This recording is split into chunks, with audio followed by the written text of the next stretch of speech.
Following the convening of an eminent jurist observation mission to oversee and analyze the proceedings of the highly contested 2022 presidential election in Kenya, ICJ Kenya was able to develop and launch a report on the mission's observations. The report subsequently played a pivotal role in the Supreme Court's debriefing session earlier this year.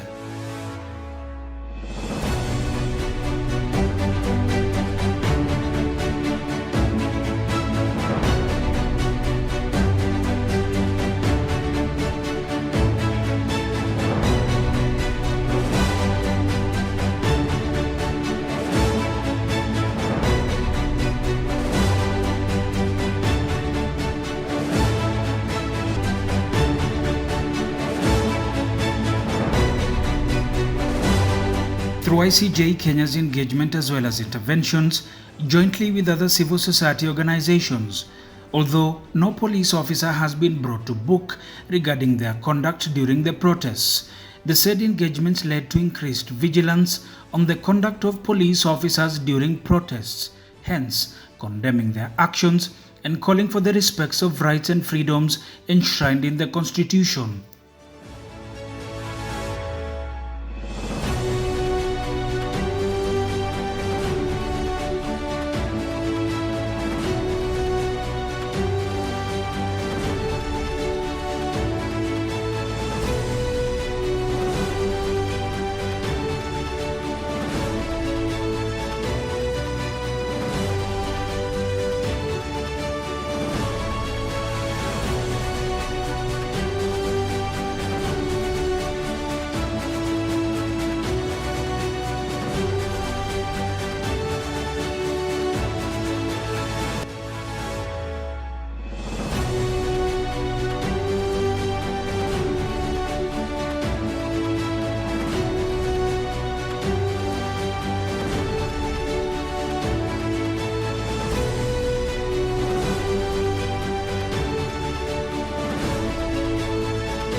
Following an increase in backlog of cases in the formal justice sector, ICJ Kenya, a member of the National Steering Committee on the implementation of the Alternative Justice System policy, has embarked on sensitizing the paralegals across its 6 networks on AJS and its national policy.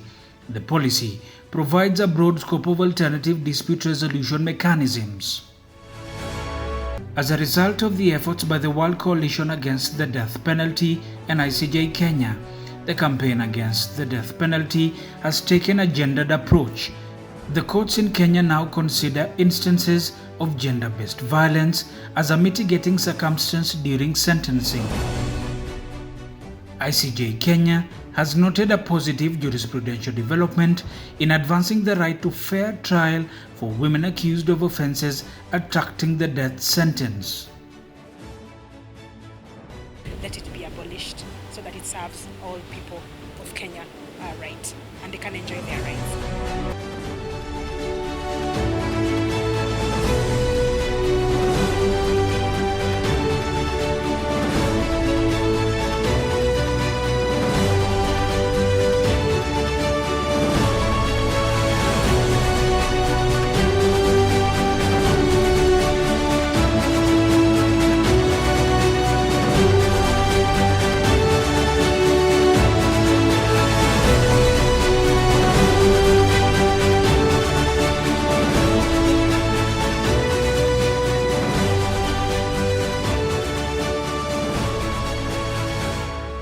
Na ICJ kwa ile ushauri wao waliweza kupatia, tuliweza kushinda ile kesi, tuliweza kuwa compensated na wakaweza kuambiwa walipe wale wakulima chai yao yenye ilipotea.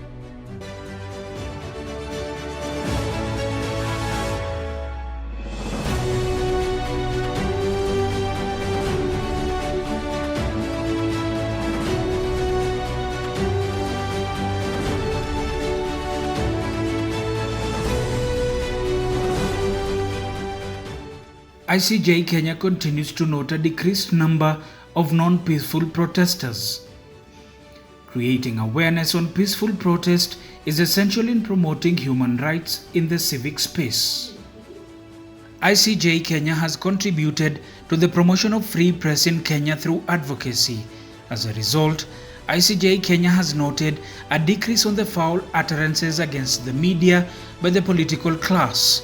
Continued advocacy will lead to promoting independence of the media in Kenya.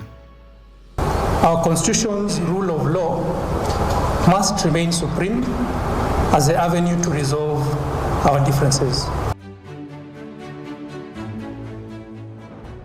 ICJ Kenya has contributed to efforts to enhance public knowledge in Nairobi, Machakos, and Makueni County on open contracting and access to information. Na tumekuja kuzungumzia kuhusu uwazi wa mambo katika maofisi ya serikali. Tunafundishwa ni serikali inastahili kuwa wazi kiasi gani.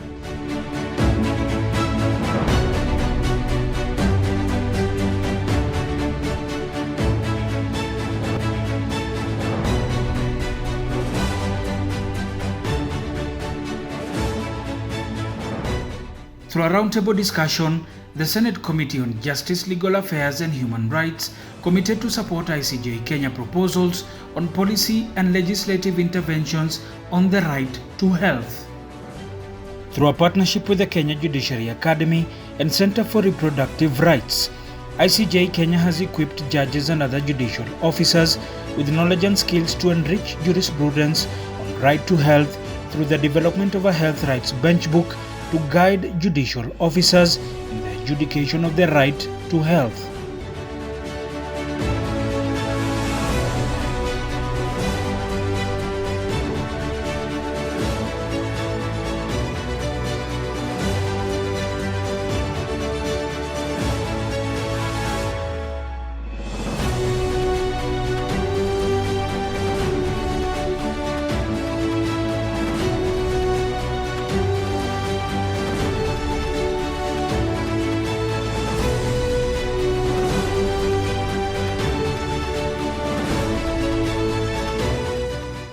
Distinguished jurists, this conference is timely as it distills significant and considerable topics for discussion.